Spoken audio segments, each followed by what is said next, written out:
Winter has set in. It is cold. Should be about 17 degrees tonight. Right now the winds are gusting at 60 miles an hour, and we got a slight dusting of snow here, but north of us 5 miles, 10 miles, they got 5 inches, which isn't much either, but it sure keeps us from flying. I redid the pan and tilt for the mini Talon. This time I drilled this hole for this screw. I think that's going to help a lot. I think when that screw forced its way through there, it just pulled those layers apart, and that's one reason there were two of them broke right in this area. We'll see. Some small changes.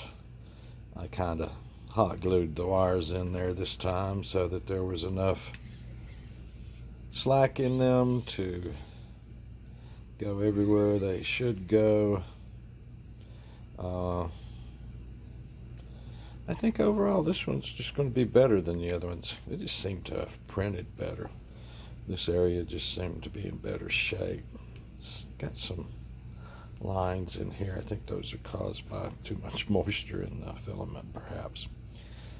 But, like I say, this area is better. That is drilled instead of a screw forcing its way through and starting to separate those layers for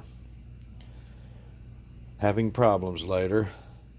I think I got all the mud cleaned up off the Runcam 24K and elsewhere, out of all the cooling holes. Some of these cooling holes right here were stopped up.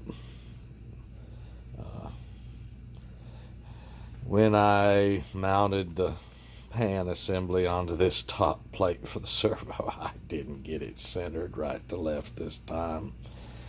It's off 1/8 of an inch, but such be life. That's just my norm. So there's that. One screw through that hole to screw it back down on top of the servo and realign it and calibrate it. That should be that. Now my major malfunction is to learn to land a little softer.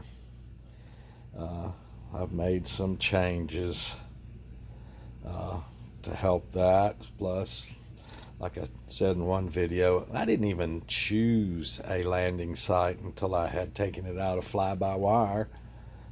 So that wasn't very smart. When you fly real airplanes, you pretty much know when you take off if you're going to come back to that same runway or land at a different one. That's already figured out in advance. So now I'm figuring out where I'm going to land before I even take off, which is going to make a whole lot of difference, I believe. Where I have to position myself for the landing and stuff all thought out before it's time to do it. And I think I'll have much more smooth landings, and this won't be as big a problem as it's been. It's broken twice.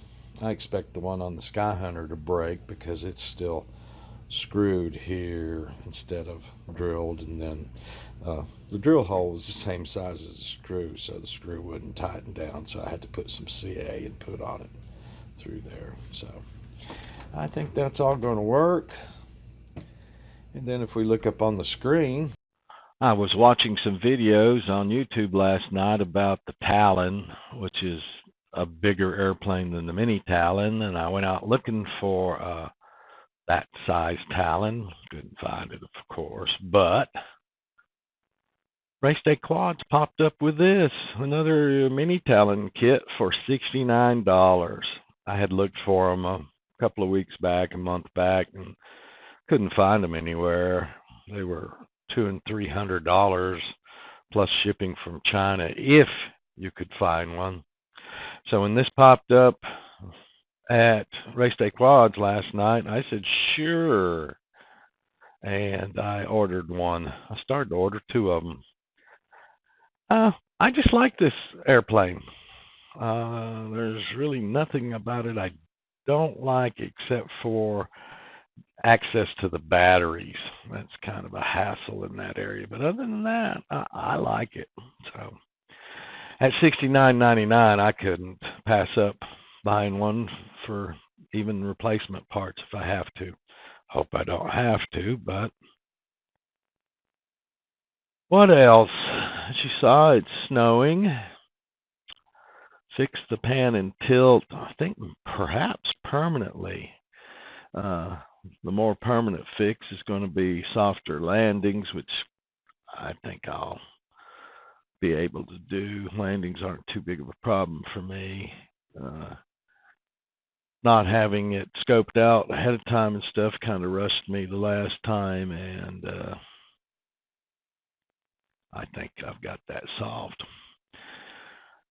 Okay, that's a little update on what's going on. The weather will not be good for flying around here for a minimum of a week. We're supposed to have overnight lows tonight in the teens. Overnight lows pretty much below freezing. Daytime's highs maybe in the 40s and 50s, depends on how much sun. But at any moment, any day around here, it could be 70 again.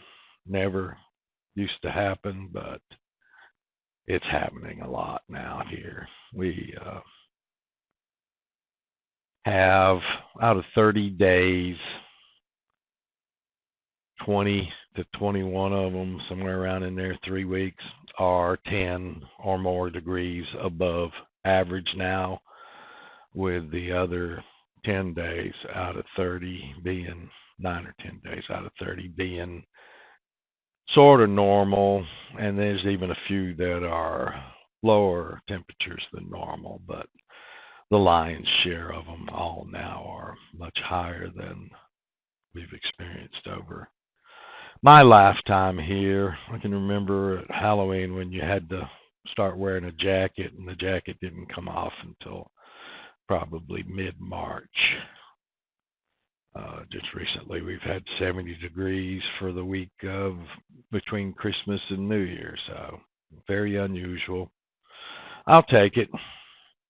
I used to really like living here because of 4 distinct seasons, but now we basically have a couple of months of winter, of spring still for 3 months. Summer seems to go on for 6 months or more. Well, I can take that at my age. Okay, just a little video on what's going on here. I've got the mini Sky Hunter to build, another Sky Hunter to build, a Caprahenia 2 to build, which basically it's built, just have to put electronics in it. And then another mini Sky Hunter coming in that I don't know if I'll build or just use for spare parts. Hopefully I won't need it for spare parts. And there are some things I would do differently on another mini Talon, but I'm not planning on building that up too soon. So until next time, which may be a few days, I'm going to go into winter hibernation, it looks like. Thanks, guys.